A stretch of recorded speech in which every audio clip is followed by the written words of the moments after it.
Good day, future employer. My name is Beberia Morello. I live in El Salvador City, Misamis Oriental, Philippines. I am 37 years old, married, and I have two kids, ages 8 years old girl and 6 years old boy. I am a college graduate, took up a Bachelor of Science and Entrepreneurship. About my experience, I've been a house helper here in the Philippines for 8 years.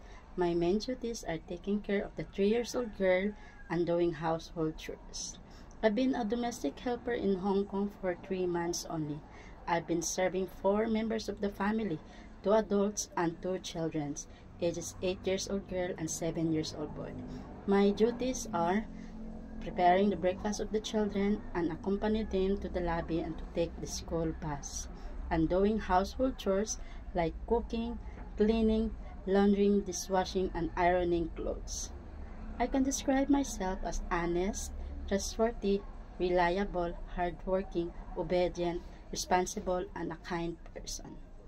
And I'm eager to learn new things and to take new responsibilities with your family. And I promise to treat your family with care and respect just like my own. Hoping that you will consider my application, Madam and Sir. Thank you and bye.